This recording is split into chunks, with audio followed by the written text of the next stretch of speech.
28 maj. Shpërblimi për durimin. Ju keni kurdisur të këqija kundër meje, por Perëndia ka dashur që t'i shërbej së mirës për të kryer atë që po ndodh sot, të mbash gjallë një popull të shumt. Zanafilla 50:20. Historia e Jozefit te Zanafilla 37 deri në 50 është një mësim i madh se pse duhet të kemi besim në hirin e ardhshëm dhe sovran të Perëndisë.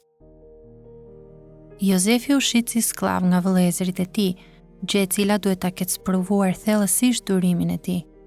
Por atij u dha një punë e mirë në shtëpinë e Potifarit në Egjipt. Pastaj, kur ai vepron me ndershmëri në vendin e paplanifikuar të bindjes, gruaja e Potifarit gënjen në lidhje me integritetin e tij dhe bën që ata ta fusin në burg, një sprovë tjetër e durimit të tij. Gjithsesi, gjërat dalin sërish për mirë dhe rojtari i burgut i jep atij përgjegjësi dhe i tregon respekt. Por kur ai mendon se do të ndihmohet nga kupmbajtësi i faraonit, ëndrrën e të cilit ai e kishte interpretuar, kupmbajtësi harron për 2 vite të tjerë. Kjo ishte një sprovë tjetër e dhimbshme e durimit të tij. Më në fund, kuptimi i të gjitha këtyre devijimeve dhe vonesave bëhet i qartë. Jozefi lartësohet për të bërë udhëheqës i Egjiptit, i dyti pas faraonit. Përfundimi është që ai i shpëton nga uria po ata vëllezër që e kishin shitur në skllavëri.